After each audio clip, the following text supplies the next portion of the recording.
everyone, welcome back to the channel. My name is Leonie. Recently I celebrated my birthday, 2 months late, let's not think about it. But of course, I received so many wonderful books. I am so excited about all of these books. I wish I could read them all at once, but of course I can't. So instead, I'm just gonna rave about them and chat about them with you guys right now, because this is a book haul. As per usual, during my book hauls we always have a little special drink of choice. Today I have another bubble tea. I realized that I think most of the bubble teas that I've had were just very westernized bubble teas, because I've only had like the fruity ones or the milky ones, but this is actual black tea bubble tea and it's amazing, and it has lychee jelly in it and it's really good.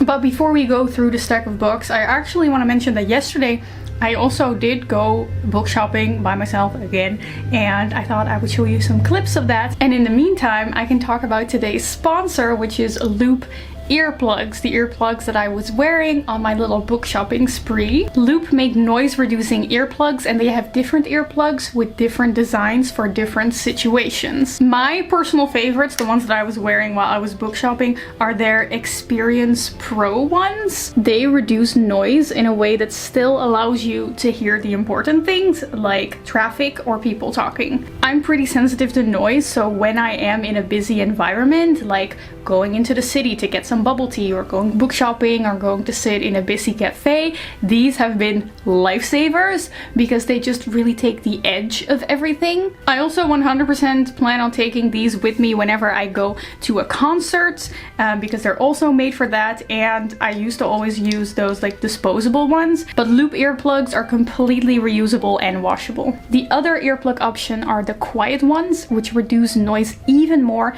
and are great for studying, sleeping, or when you just want to have your quiet time focusing on a book that you really want to read. Also, not unimportant, their design is just really cute, and whenever I wear these I just feel like I'm wearing a very cute ear jewelry. So if you also want to gift yourself some peace and calm into your life, I highly recommend Loop earplugs. You can click the link in the description to go to their website, and thank you Loop for sponsoring this video. And an update on the book shopping trip, I did unfortunately not find the book that I was looking for, but at least I had a great time in a bookstore, right? The book in question that I was looking for was Belladonna by Adeline Grace, so hopefully I will find it somewhere one day, and then you'll see it in a next book haul.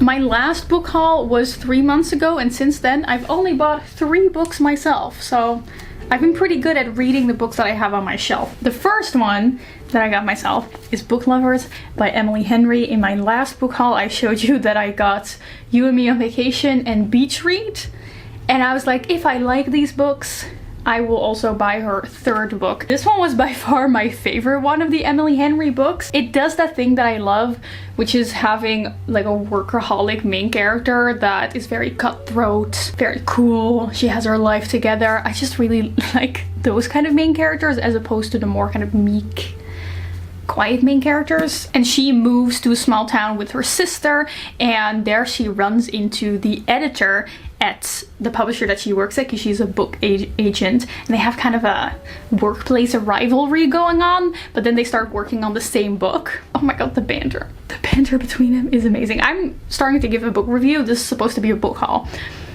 I really like this one. I'm not usually a fan of grumpy ex-sunshine stories, and this I would describe as a grumpy ex-grumpy story, and that works very, very nicely. It's one of those things where it's like, we're both kind of annoying, but at least we're annoying in the same way, and because of that we really get along and have amazing banter. Then it was getting fall. I was very ready to get into the fall vibes. I was finally reading The Secret History, and I thought it is finally time to me to pick up this book. So I got myself a copy of Babel by R.F. Kuang. This one is a little bit different from the other Dark Academia books that I've read because it's kind of alternate history. It is set in 19th century Oxford, and we follow a group of 4 students, translation students, because a big theme in the story is translation, and it really revolves around how translating and, you know, translating meaning from one language to another plays a really big role in power structures and colonialism. And you also follow these 4 students of color as they navigate being students of color in, you know, 19th century UK and all the problems that they face, but also the problems that they face just as students and like overworking themselves. It's such a super interesting book. Okay, I'm starting to give a review again. This is just supposed to be a book haul. As you can see, I've really tabbed a lot in this book. I've had a blast tabbing this book. I recently started tabbing all of my books and really going at it and also writing in them a lot. Can I find an example? Apparently not. Okay, apparently I did not underline as much in this book as I thought, but I did use my sticky tabs a lot. This book is described to be a tonal response to The Secret History and Mr. Norrell and Jonathan Strange and Mr. Norrell. If you want to know my full opinions on this book, spoiler free, I have an entire video where I just deeply go into the themes of both The Secret History and Babel together, spoiler free. So if you want to see that, I will link that video. Then October came around and I wanted to read something spooky, something a little scary. So I got myself a copy of Shiver by Junji Ito. If you don't know, Junji Ito is a manga artist known for his very scary and creepy stories, and I really like that. I used to read a lot of manga when I was younger, when I was a teenager, but I haven't read any manga in a very long time. But I've heard so many people talking about Junji Ito. I've noticed that he is an author that has a lot of very fervent fans and a lot of people absolutely love him, but he's not like widespread popular. I think because a lot of people have just not really breached the area of reading manga yet. But I can tell you, reading manga is great. It's also really pretty and beautiful. It's like a graphic novel, but a very specific style and also black and white, which I really like because I'm personally a big fan of black and white illustrations. If I draw myself, which doesn't happen very often, but when it does happen, I also really like working in black and white. Look, it has this like creepy vibe that I absolutely adore. Ugh. Oh, look at that. Yes, I like it. I have actually already read a few short stories in this one. Oh, by the way, this is a short story collection. Sorry, I forgot to say, because I know his most famous work is Uzumaki, but I didn't want to immediately hop in and read like an entire series of his. So I was looking for a short story collection because he's mostly known for his short stories. And a lot of you guys told me that Shiver is his best short story collection. So that's why I started with this one. And I recently made a video in which I read a bunch of like dark and spooky vibe short stories. And in that one I also read a few from this collection. And I also filmed my in real life response to reading these short stories. So if you want to see and hear my thoughts on Junji Ito, you can go watch that video. I really made sure to give it like a dark, spooky, Halloween-y vibe. I don't care if Halloween is over. Fall is not over, okay? I still want the dark and spooky vibes. And then these are all books that I have received for my birthday, except for the last one. The last one is different as well, but we'll get there. So these are the books that I'm just like super excited about, and I want to read all of them at once. The first one is Serious Concerns by Wendy Cope. Wendy Cope is a poet, and this is a collection of her poetry. Now, as you may know, let me talk to you about the story. I didn't know about Wendy Cope. I'm not really a big poetry reader, as you may know, but when I was in London 3 months ago already, almost more than 3 months ago, with my booktube friends for Young Adult Literature Festival, I know that Leora got herself a copy of this one because she loves her poetry. And while we were on our London trip, she was reading one of the poems to us, and she was also just reading them during the London trip. And I was like, wow, I actually really like those poems. I think I might actually also want to read these. So I'm really happy that I got a copy of this one. Let me read to you the poem that made me think, wow, I think I want to read more of Wendy Cope. It's pretty famous, so you might already have heard of it. It's called The Orange. I'm not like a slam poetry reader, so I'm just gonna read it as normal. The Orange. At lunchtime, I bought a huge orange. The size of it made us all laugh. I peeled it and shared it with Robert and Dave. They got quarters and I had a half. And that orange, it made me so happy, as ordinary things often do. Just lately, the shopping, a walk in the park. This is peace and contentment. It's new. The rest of the day was quite easy. I did all the jobs on my list and enjoyed them and had some time over. I love you. I'm glad I exist. I just love any type of art that is about the simplicity of beauty and the simplicity of life, so this one really spoke to me, as I'm very excited to start reading her other poems as well. Then, next up, this is another one. When I say that I don't care that Halloween is over, I'm going to continue to be in the spooky vibe, this is one of those things. I have here We Have Always Lived in a Castle by Shirley Jackson. A beautiful edition, by the way. Just looking at this cover makes me want to read it even more, with the mushrooms and all.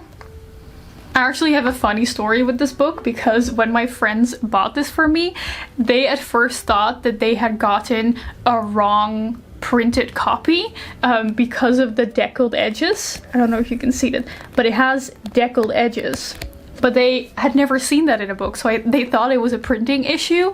So they sent it back and then got a new one, and it had the same exact printing issue, and only then did they realize that this is done on purpose to make the book cuter.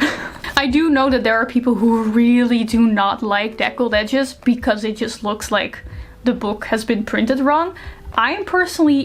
I think deckled edges are one of my favorite ways of kind of spicing up a book. I like this even more than sprayed edges.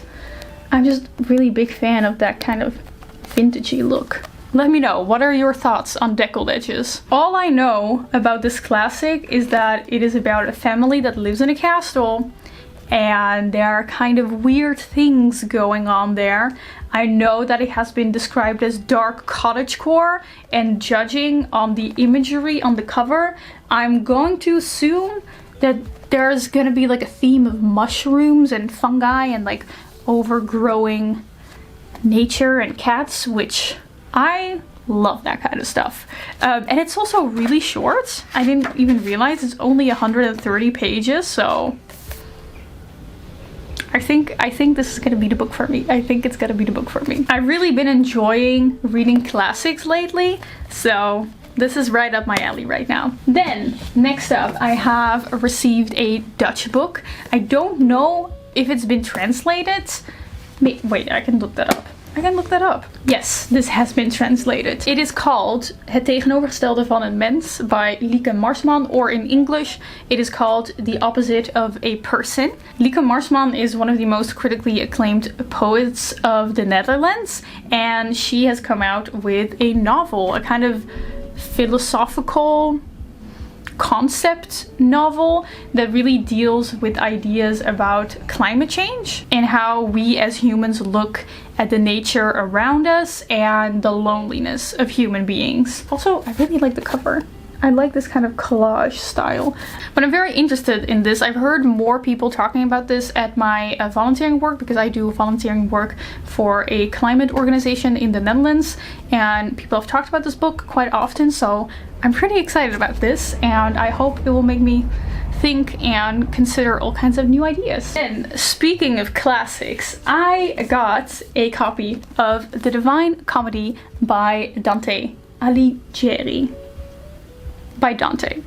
And the cool thing about this edition is that it has the original Italian text on one side and then a translation on the other side. So if I'm gonna read this, I can really see the original Italian. Not that I can understand Italian at all, or that it says anything to me, but it's just fun and nice that I can see it in Italian. Especially because it is technically poetry, so I can already see it rhymes in Italian, but then it doesn't rhyme in the translation. So I think it allows you to be able to see you know, the original beauty of the sentence and how it sounds, which may not translate into the translation, but because you can see the original Italian text, you can kind of see the origin of the beauty of the flow of the words, right? Also, this on the cover, I've seen this in Rome. If I'm correct, this is Dante, this is Homer, and then this is Virgilius?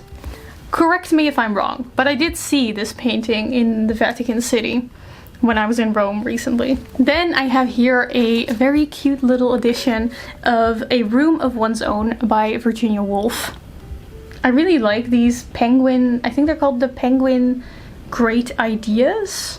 Yeah, Penguin Great Ideas editions. A Room of One's Own is, oh, I got this from Brit, and she also put a really cute little bookmark that she made in here from her website. Basically Brit, where she sells stationery. Virginia Woolf, of course, known for The Lighthouse, Mrs. Dalloway. This is her little piece of nonfiction, and it's an essay about basically that a woman must have money and a room of her own if she is to write, about how women must be given the space, kind of the mental space, in order to develop their own thoughts and ideas, and that often men think that women can't think, but of course they can. They just need money and a space of their own. And this is just such a classic short work of feminist nonfiction that I really just want to have read this, and I'm very excited. It is of course pretty old. This is like 100 years old. When was this published? Yeah, this was published almost 100 years ago, so obviously the feminist ideas in this are going to be a little bit outdated and are gonna completely be lacking in any kind of intersectionality, but I am just interested in seeing kind of these like original pieces of thought essays. This next one is perfect because I recently said in the video that I was looking for small town books, and a lot of you guys recommended a certain book to me that, lo and behold, a friend of mine gifted to me at my birthday, and that is The Switch by Beth O'Leary. So Beth O'Leary is mostly known from her other, I guess, more famous book, which is The Fletcher, but my friend who gave this to me was like, no, this one is the better one, and it is called The Switch, and it is the perfect small town story about Lena, how old is she? A young woman who's kind of like a workaholic. She has been working way too hard, and then an 80-year-old woman who is newly single, and they're going to switch lives. So Lena, our overworked girly, is going to live in this small town and just have, you know, the rest of her lifetime, and then our old lady Eileen is going to the big city, and she's going to date at her age, and it just sounds so wholesome. Here it is described as warm and witty, bursting with love, warmth, and humor. So next time I'm in the mood for a small town little romance story, I will definitely have this one on my shelf to pick up. And the last book that I received for my birthday, and the second to last book in this book haul, is another one in the theme of I don't care if October is over, I still want fall spooky vibes. And it is this beauty of a book, Slewfoot by Brom. First of all, the book itself? What? Oh, I actually haven't checked yet if there's anything cool underneath the dust jacket. Not really. And then the art. Apparently, the author, Brom, makes all the art himself. I love this type of art that's just kind of scary and spooky. That is my favorite kind of illustrations. I got this from Leora, who also put a beautiful Ex Libris sticker in it. She also has a little stationery Etsy shop if you're interested. Slewfoot, A Tale of Bewitchery is a witchy horror novel. We follow a girl who is kind of outcasted by her village. She is... what is she? This sounds to me like, oh, it takes place in 1666. Get it? This to me sounds like a perfect example of one of those historical witch stories with like a small village and a young girl who strikes a deal with this devilish demon. I think she becomes a witch, or she already is a witch. The book itself is also filled with illustrations. Ooh, I mean, the chapter headers, beautiful. But there's even bigger illustrations in here. Here, look at this. These are my favorites. Oh yeah, any kind of demony drawings with antlers. I cannot explain it, but I love the way that it looks. Ooh, oh, she also put a little bookmark in there for me. Thank you, Leora. Very happy with this. And then last but not least, there's a little bit of a story behind this one. So there's this one Dark Academia book that I kind of heard about online as being really cool and really good, and I was like, wow, this sounds like the perfect thing for me. And then I saw other booktubers that I watch read it. I saw Emmy read it, I saw Ashley read it, and they both hated it. But I was still kind of curious, and then Ashley was kind enough to send me her copy of the book because she hated it so much. So thank you so much to Ashley for sending this book to me.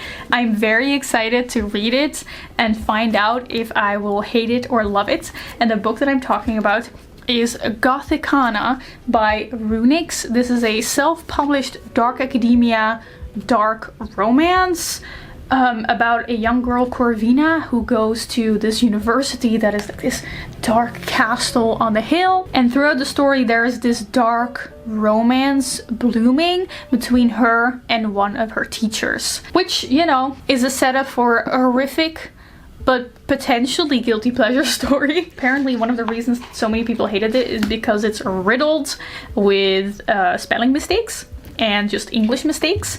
But you know what? I'm not a native English speaker, so maybe I can look past that and judge it just for the story itself. I really feel like I can go anywhere with the story.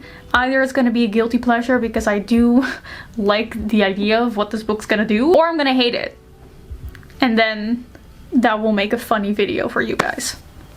The book has a whole playlist in it. There's a map.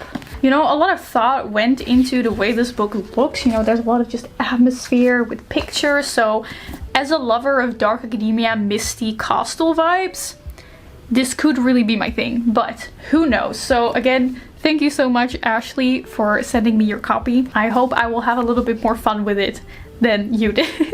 If there are any books on this list that make you think, oh my gosh, Leonie, you have to read that one first, let me know in the comments. My bookshelf that houses all of my unread books is going to be creaking because I'm adding so many new ones to it. Anyway, thank you for being here with me and letting me chat endlessly about the books that I am excited about reading. If you want to see more videos of me, because I talk about books on this channel all the time, consider subscribing and joining us. Don't forget to check out the sponsor of today's video, Loop Earplugs. Link is in the description. I really hope you had a great time watching this video. I hope you have a wonderful week, and I will see you next week with another video. Goodbye!